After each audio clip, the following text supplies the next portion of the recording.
Process start చేయాలి sir అన్ని క్లస్టర్స్లో కూడా. సో ఎందుకంటే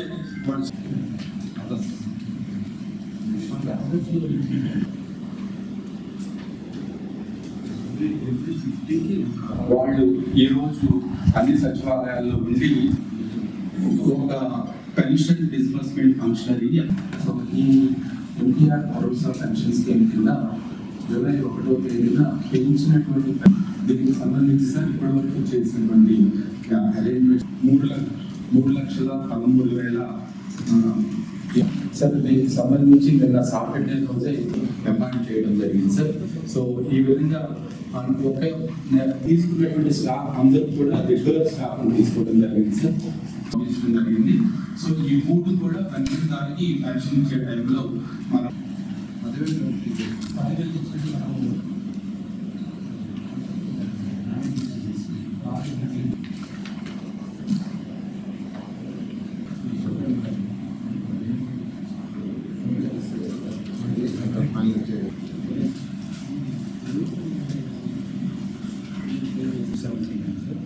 అండ్ సివియర్ మస్కులర్ డిస్ట్రోఫీ నుంచి 4 టైమ్స్ ఈ రెండింటికి కూడా 15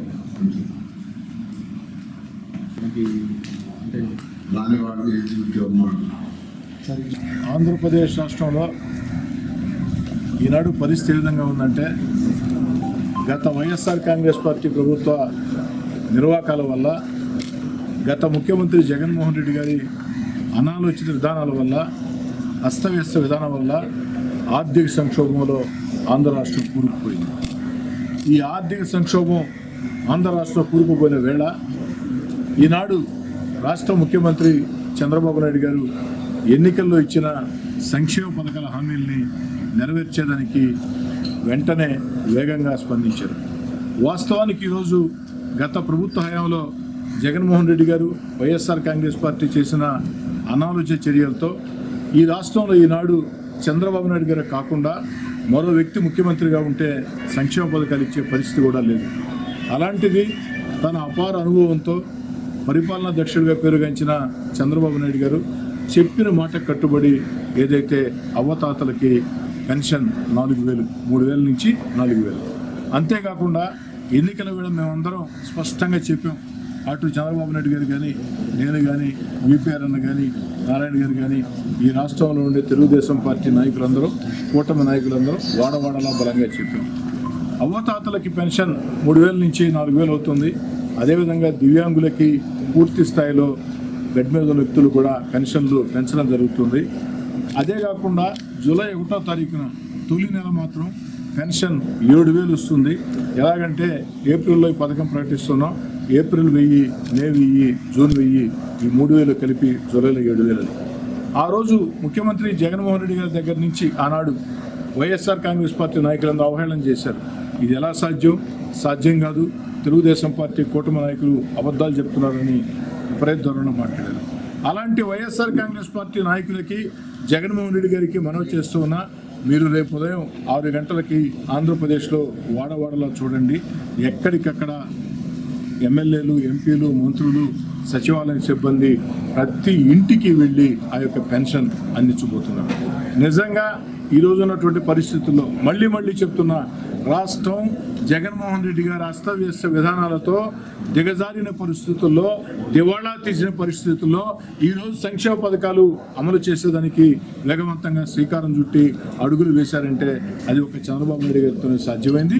రేపటి రోజు పండుగని, ఆ యొక్క పెన్షన్ల కార్యక్రమాన్ని ఒక పండుగ వాతావరణం నిర్వహించాలని గౌరవ మంత్రి నారాయణ గారు, గౌరవ ఎంపీ వేమిరెడ్డి ప్రభాకర్ రెడ్డి గారు అధికారంతో సమీక్షించడం జరిగింది.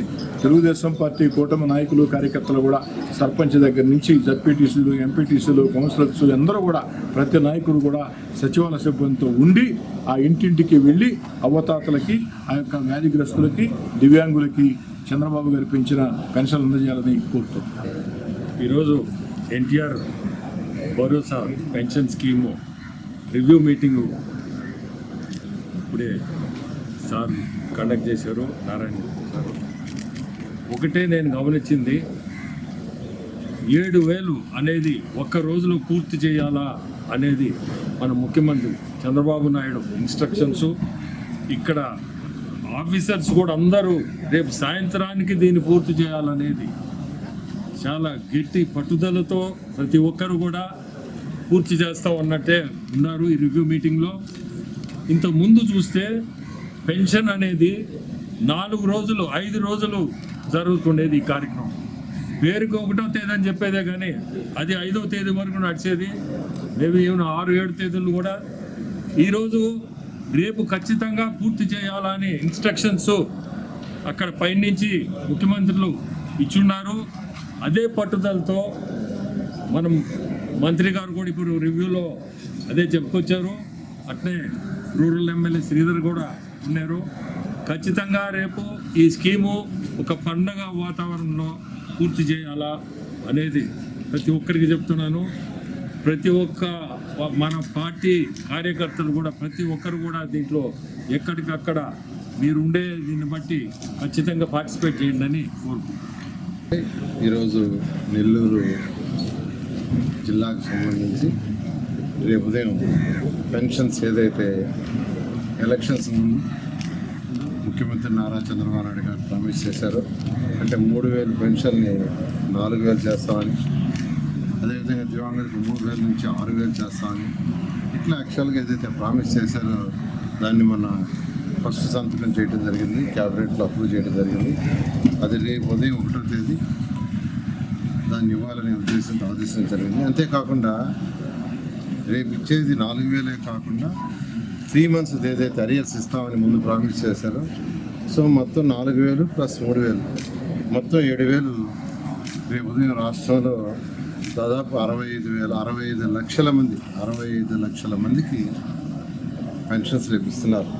65 లక్షల మందికి. దీనికి సంబంధించి అన్ని ఏర్పాట్లు రాష్ట్రంలో అన్ని జిల్లాల్లో అధికారులు చేశారు.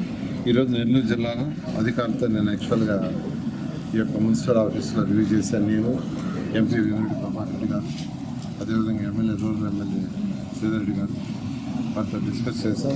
వాడు కూడా దాదాపు 8,000 మంది ఎంప్లాయీస్ని ఆల్మోస్ట్ నెల్లూరు జిల్లాలో దీనికోసంగా రేపు అడాప్ట్ చేశారు. ప్రతి ఒక్కరూ ఒక 50 మందికి పెన్షన్ ఇచ్చే విధంగా. ఎందుకంటే ఎలక్షన్స్ ముందు దీని మీద ఒక నెగటివ్ ఇష్యూ చేశారు వైఎస్ఆర్సీపీ వాళ్ళు. ఎలక్షన్ కమిషన్ అంతకుముందు ఎవరి ద్వారా అయితే వాలంటీర్స్ ద్వారా ఇస్తుందో వాలంటీర్స్ పక్కన పెడితే దాన్ని ఇష్యూ చేసి తెలుగుదేశం మీద ఏమంటే మేము ఇప్పించినాక ఎవరో చంద్రబాబుకి చెప్పారు, మీరు సెక్రటరియట్ ఉంది, సెక్రటరియట్ మనుషులు ఉన్నారు, వాళ్ళంతా గవర్నమెంట్ ఎంప్లాయీస్ ఉన్నారు, వాళ్ళ దగ్గర ఇప్పించమని ఇవాళ అందరూ ఎంతో చనిపోయారు. కానీ ఈరోజు ముఖ్యమంత్రి గారు ఆదేశించారు, మీరు సెక్రటరియట్ ఎంప్లాయీస్ మిగతా ఎంప్లాయీస్ అందరూ కలిసి ఒకే రోజులో వీలైతే, లేదంటే 2వ రోజు ఎవరికైతే బయోమెట్రిక్స్ పడదో ఇబ్బందులు వస్తాయో వాళ్ళకి నెక్స్ట్ డే, లేదా రేపు ఉదయం ఇంట్లో ఉండరు ఎక్కడికైనా పోయి ఉంటారు, వాళ్ళకి నెక్స్ట్ డే ఇవ్వండి. వీలైనంత ఒక రోజులో కంప్లీట్ చేయండి, లేదంటే నెక్స్ట్ డే అని ఆదేశించారు. దాని ప్రకారం అధికారులు కూడా చక్కగా ఈరోజు అన్ని ఏర్పాట్లు చేశారు. ఇప్పుడు రివ్యూలో చక్కగా చెప్పారు. 8,000 మంది ఎంప్లాయీస్ని ఏర్పాటు చేశాం. ప్రతి ఒక్కరికి మ్యాక్సిమం 50 పెన్షన్స్ ఇచ్చేట్టుగాను నిజంగా అధికారులందరూ నేను నిజంగా అప్రిషియేట్ చేస్తున్నా. వాడు 2 రోజులు కాదు సార్, వీలైతే రేపు ఈవినింగ్కి, ఇంకా వీలైతే రేపు మధ్యాహ్నానికే కంప్లీట్ చేయడానికి మేము ప్రయత్నిస్తాం, ఎవరు ఇబ్బంది పడకండి అన్నారు. మరొకసారి వాళ్ళందరినీ అప్రిషియేట్ చేస్తూ, ఏదైతే చెప్పిన మాట ప్రకారం ఖజానా ఖాళీ అయిపోయినా, ఎన్నో ఇబ్బందులున్నా, ఈరోజు నిజంగా ఆంధ్ర రాష్ట్ర పరిస్థితి అగమ్మకు వచ్చిన ఫైనాన్షియల్. నా శాఖ మున్సిపల్ శాఖ, సిఆర్టీ శాఖ తీసుకుంటే, నేను మంత్రి అయిన రోజు నుంచి నిన్నటి వరకు నేను రివ్యూలు ఫైనాన్సే చేస్తున్నా. ఎంత దారుణంగా ఉందంటే 2019 ఫిబ్రవరిలో నేను ఒక ప్రాజెక్ట్ ఈ రాష్ట్రంలో మున్సిపాలిటీస్లో డ్రైన్స్ కట్టడానికి, ప్రతి ఇంటికి కొళాయి ఇవ్వడానికి 5,300 కోట్లతో ప్రాజెక్ట్ శాంక్షన్ చేయించాను. 5,300 కోట్లతో అది కానీ అయిపోయింటే 50% హౌసెస్కి రాష్ట్రంలో పర్ఫెక్ట్గా వాటర్ లైన్స్ ఉన్నాయి. 50% మున్సిపాలిటీస్లో డ్రైన్స్ పూర్తయి ఉన్నాయి. అయితే 5 సంవత్సరాలు పూర్తయినా అది ఏషియన్ ఇన్ఫ్రాస్ట్రక్చర్ బ్యాంక్ నుంచి తీసుకున్నది, తక్కువ ఇంట్రెస్ట్ 6%. కానీ ఆ ప్రాజెక్టు కేవలం 240 కోట్లు ఖర్చు పెట్టారు. 5 సంవత్సరాల్లో వాడు ఖర్చు పెట్టింది 240 కోట్లు మాత్రమే. ఎందుకంటే దాంట్లో 3,500 కోట్లు వాళ్ళది ఉంది, స్టేట్ షేర్ ఉంది. ఈ స్టేట్ షేర్కి ఇవ్వక, స్టేట్ నుంచి ఇవ్వాల్సిన షేర్ ఇవ్వనందువల్ల వాడు రుణం ఇన్స్టాల్మెంట్ ఇవ్వాలి. అది వర్క్ జరిగేదాన్ని బట్టి ఇన్స్టాల్మెంట్ ఇస్తారు, మొత్తం ఇవ్వరు. వీళ్ళు ఇవ్వలేక ఇన్స్టాల్మెంట్ దాన్ని వదిలేశారు. లాస్ట్ డేట్ ఇవ్వాలి, దానికి లాస్ట్ డేట్ క్లోజింగ్ డేట్ ఆ ప్రాజెక్ట్కి ఇవ్వాలి.